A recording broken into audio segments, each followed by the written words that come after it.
College ಶಿಕ್ಷಣ ಇಲಾಖೆಯ digital learning ಕಲಿಕೆಗೆ ಸ್ವಾಗತ.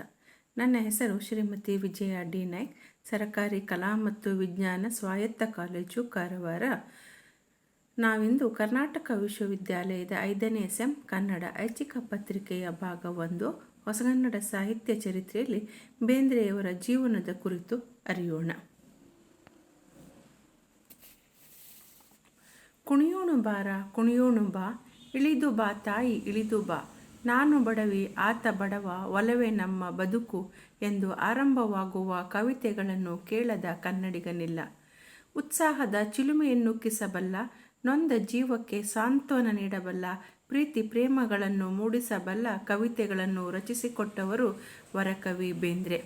ರಸವೇ ಜನನ, ವಿರಸವೇ ಮರಣ, ಸಮರಸವೇ ಜೀವನ ಎಂದು ಜೀವನವನ್ನು ಕುರಿತು ಪರಿಣಾಮಕಾರಿಯಾಗಿ ಹೇಳಿದ ಧೀಮಂತ ಕವಿ. ಬೇಂದ್ರೆಯವರು ವರಕವಿ ಬೇಂದ್ರೆ ಎಂದೇ ಸಾಹಿತ್ಯ ವಲಯದಲ್ಲಿ ಗುರುತಿಸಲ್ಪಟ್ಟವರು. ಇವರು ಗೆಳೆಯರ ಬಳಗದ ಜನಕರೂ ಆಗಿದ್ದಾರೆ. ಇವರ ಪೂರ್ಣ ಹೆಸರು ದತ್ತಾತ್ರೇಯ ರಾಮಚಂದ್ರ ಬೇಂದ್ರೆ.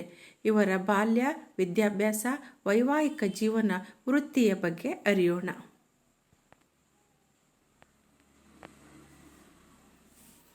ಬೇಂದ್ರೆಯವರ ಬಾಲ್ಯ ಜೀವನ.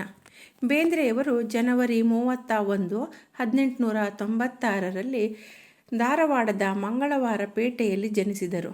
ಇವರ ತಂದೆ ರಾಮಚಂದ್ರ ಭಟ್ಟ, ತಾಯಿ ಅಂಬವ್ವ. ಇವರದು ಮೂಲತಃ ವೈದಿಕ ವೃತ್ತಿಯ ಕುಟುಂಬ. ಬೇಂದ್ರೆಯವರ ಕಾವ್ಯನಾಮ ಅಂಬಿಕಾತನಯ ದತ್ತ. ಬೇಂದ್ರೆ ಮನೆತನದ ಮೂಲ ಹೆಸರು ಟೋಸರ ಎಂದಾಗಿತ್ತು. ಒಂದು ಕಾಲಕ್ಕೆ ಸಾಂಗ್ಲಿ ಸಂಸ್ಥಾನಕ್ಕೆ ಸೇರಿದ ಗದಗ ಪಟ್ಟಣ ಸಮೀಪದ ಸಿರಹಟ್ಟಿಯಲ್ಲಿ ಬಂದು ನೆಲೆಸಿದರು. ಅಜ್ಜಿ ಗೋದುಬಾಯಿಯ ವರ ಚಿದಂಬರ ಭಜನೆ, ತಾಯಿಯ ರಾಮ ಭಜನೆಯ ಪ್ರಭಾವ ಇವರ ಸಾಹಿತ್ಯದಲ್ಲಿ ಕಾಣಬಹುದು. ದ ರಾ ಬೇಂದ್ರೆಯವರು 11 ವರ್ಷದವರಿದ್ದಾಗ ಅವರ ತಂದೆ ತೀರಿಕೊಂಡರು. ನಂತರ ಚಿಕ್ಕಪ್ಪ ಬಂಡೋಪಂತರ ಆಶ್ರಯವನ್ನು ಪಡೆಯುವರು.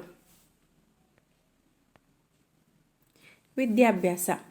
ಧಾರವಾಡದಲ್ಲಿ ಪ್ರಾಥಮಿಕ ಹಾಗೂ ಪ್ರೌಢ ಶಿಕ್ಷಣವನ್ನು ಪೂರೈಸಿದ ಬೇಂದ್ರೆಯವರು 1913ರಲ್ಲಿ ಮೆಟ್ರಿಕ್ಯುಲೇಷನ್ ಮುಗಿಸಿದ ಬಳಿಕ ಪುಣೆಯ ಫರ್ಗ್ಯೂಸನ್ ಕಾಲೇಜಿನಲ್ಲಿ ಓದಿ 1918ರಲ್ಲಿ BA ಪದವಿ ಪೂರೈಸಿದರು.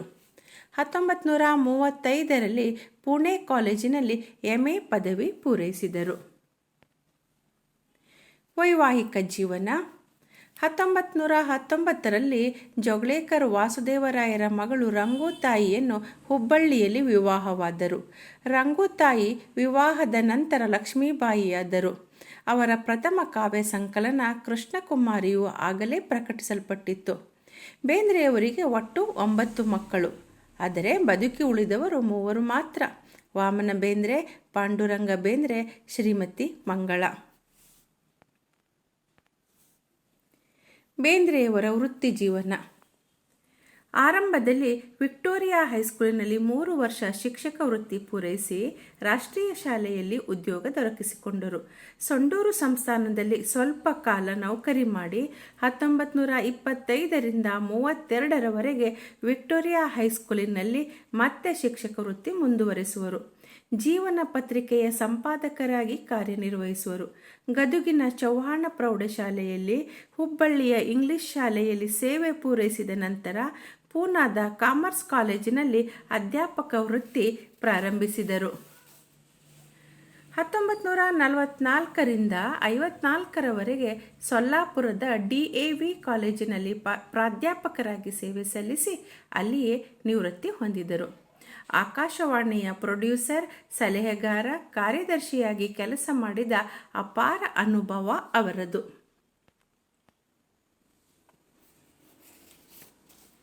ಬೇಂದ್ರೆಯವರ ಜೀವನದ ಕೆಲವು ಪ್ರಮುಖ ಘಟನೆಗಳು ನೋಡೋಣ.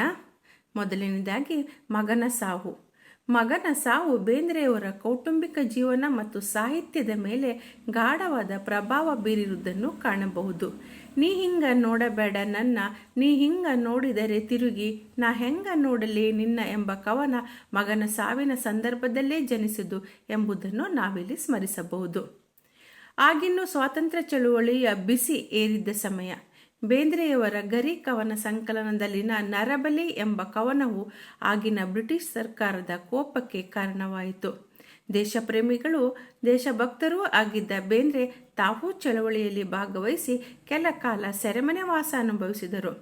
ಅವರು 1954ನೇ ಇಸವಿಯಲ್ಲಿ ತಯಾರಾದ ವಿಚಿತ್ರ ಪ್ರಪಂಚ ಎಂಬ ಚಲನಚಿತ್ರಕ್ಕೆ ಸಾಹಿತ್ಯ ಹಾಗೂ ಗೀತೆಗಳನ್ನು ರಚಿಸಿದ್ದರೆಂದು ಆ ವರ್ಷದ ನವೆಂಬರ್ ತಿಂಗಳ ಚಂದಮಾಮ ಪತ್ರಿಕೆಯ ಜಾಹೀರಾತೊಂದು ತಿಳಿಸುತ್ತದೆ. ಬೇಂದ್ರೆಯವರ ಮೇಲೆ ಪರಿಣಾಮ ಬೀರಿದವರು. ಆಧ್ಯಾತ್ಮದ ವಿಷಯದಲ್ಲೂ ಅವರಿಗೆ ಅಪಾರ ಒಲವಿತ್ತು. ಅರವಿಂದರ ವಿಚಾರಗಳಲ್ಲಿ ಆಸಕ್ತಿ ತೋರಿದ ಅವರು ಅರವಿಂದರ ಕೃತಿಯನ್ನು ಇಂಗ್ಲಿಷಿನಿಂದ ಭಾಷಾಂತರ ಮಾಡಿದರು. ಜಾನಪದ ದಾಟಿಯ ಅವರ ಎಷ್ಟೋ ಕವಿತೆಗಳನ್ನು ಗಾಯಕರು ಸುಶ್ರಾವ್ಯವಾಗಿ ಹಾಡಿದ್ದಾರೆ. ಅವರ ಕವಿತೆಗಳ ನಾದ ಮಾಧುರ್ಯ ಅಪಾರ. ಇವರು ಬರೆದ ಪಾತ್ರಗಿತ್ತಿ ಪಕ್ಕ, ನೋಡಿದೇನೆ ಅಕ್ಕ ಇಂದಿಗೂ ಚಿಣ್ಣರ ಅತ್ಯಂತ ಪ್ರೀತಿಪಾತ್ರ ಕವನವಾಗಿದೆ. ಖಲೀಲ್ ಗಿಬ್ರಾನ್ ಹಾಗೂ ರವೀಂದ್ರನಾಥ್ ಠಾಕೂರ್ ಅವರ ಸಾಹಿತ್ಯದಿಂದ ಬೇಂದ್ರೆ ಪ್ರಭಾವಿತರಾಗಿದ್ದರು. ಗಣಿತದ ಲೆಕ್ಕಾಚಾರ ಮಾಡುತ್ತಾ ಬಾಳೆಹಣ್ಣಿನ ಗೊನೆಯಲ್ಲಿ, ಹಲಸಿನ ಹಣ್ಣಿನ ಮುಳ್ಳುಗಳಲ್ಲಿ, ಜೇನುಗೂಡಿನಲ್ಲಿ, ನಿಮ್ಮ ಕಿರು ಬೆರಳಿನ ಅಂಚಿಗಿಂತ ಚಿಕ್ಕದಾಗಿರುವ ಹೂವುಗಳಲ್ಲಿ ಎಲ್ಲೆಲ್ಲೂ ಲೆಕ್ಕಾಚಾರವಿದೆ ಎನ್ನುತ್ತಾ ಕೊನೆಗೆ ಬೇಂದ್ರೆಯವರು ಗಣಿತದ ಲೆಕ್ಕಾಚಾರದಲ್ಲೇ ಮುಳುಗಿದ್ದರು. ಇವರನ್ನು ಕನ್ನಡದ ಠಾಕೂರರು ಎಂದು ಕರೆಯಲಾಗುತ್ತದೆ. ಬೇಂದ್ರೆಯವರಿಗೆ ಸಂಖ್ಯೆಗಳು ಹೊಸ ಲೋಕವೊಂದನ್ನೇ ತೆರೆದಿದ್ದವು. ಬೇಂದ್ರೆ ಮನಸ್ಸಿಗೆ 441 ಹಾಗೂ ಹೃದಯಕ್ಕೆ 881 ಸಂಖ್ಯೆ ನೀಡಿದ್ದರು. ಬಡತನವು ಸಾಹಿತ್ಯದ ಮೇಲೆ ಗಾಢವಾದ ಪ್ರಭಾವ ಬೀರಿರುವುದನ್ನು ಕಾಣಬಹುದು. ಗೆಳೆಯರ ಬಳಗದ ರಚನೆ. ಧಾರವಾಡ ಸಾಹಿತ್ಯದ ತವರೂರು. ಸಾಹಿತ್ಯಾಸಕ್ತ ತರುಣರ ಗುಂಪನ್ನು ಸೇರಿಸಿ 1921ರಲ್ಲಿ ಗೆಳೆಯರ ಬಳಗವನ್ನು ರಚಿಸಿದರು. ಮಧುರ ಚೆನ್ನ, ರಾಮಶ್ರೀ ಮುಗಳಿ, ವಿಕ್ರ ಗೋಕಾಕ್, ಸಿದ್ದವನಹಳ್ಳಿ ಕೃಷ್ಣ ಶರ್ಮಾ ಇವರು ಗೆಳೆಯರ ಬಳಗದ ಪ್ರಮುಖರಾಗಿದ್ದರು. ಈ ಬಳಗ ಹಲವು ಸಾಹಿತ್ಯ ಚಟುವಟಿಕೆಗಳಿಗೆ ಇಂಬು ನೀಡಿತು.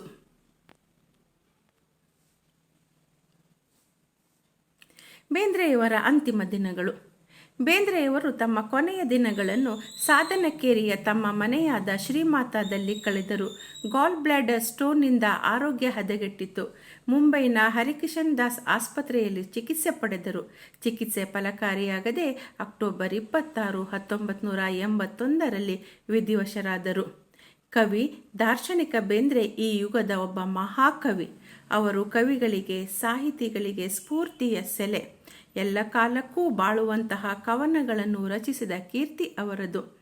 ನಾಡಿನ ತುಂಬೆಲ್ಲ ನಡೆದಾಡಿದ ಅವರಲ್ಲಿರುವಂತಹ ಪ್ರತಿಯೊಂದು ಸಾಹಿತ್ಯದ ನುಡಿಗಳು ಮಾನವನ ನಾಡಿ ಮಿಡಿತದಂತೆ ಹರಿದಾಡಿ ಇಡೀ ಕನ್ನಡ ಸಾಹಿತ್ಯ ರಂಗವನ್ನೇ ಶ್ರೀಮಂತಗೊಳಿಸಿದೆ ಎಂದರೆ ತಪ್ಪಾಗಲಾರದು.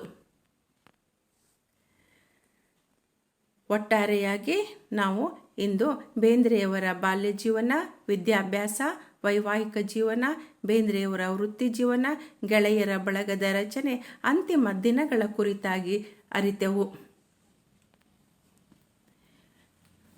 ಹೆಚ್ಚಿನ ಮಾಹಿತಿಗಾಗಿ ತಾವು ಬೇಂದ್ರೆಯವರಿಗೆ ಸಂಬಂಧಿಸಿದ ವಿಕಿಪೀಡಿಯಾ, ಹೊಸಗನ್ನಡ ಸಾಹಿತ್ಯ ಚರಿತ್ರೆ LS ಶೇಷಗಿರಿರಾವ್, ಕನ್ನಡ ಸಾಹಿತ್ಯ ಕೋಶ ರಾಜಪ್ಪ ದಳವಾಯಿ, ಕನ್ನಡ ಸಾಹಿತ್ಯ ಸಂಸ್ಕೃತಿ ಕೋಶ ಡಾಕ್ಟರ್ CC ನಿಂಗಣ್ಣ, ಕನ್ನಡ ಸಾಹಿತ್ಯ ಚರಿತ್ರೆ ರಾಮಶ್ರೀ ಮುಗಳಿಯಲ್ಲಿ ಮಾಹಿತಿಯನ್ನು ಸಂಗ್ರಹಿಸಬಹುದು.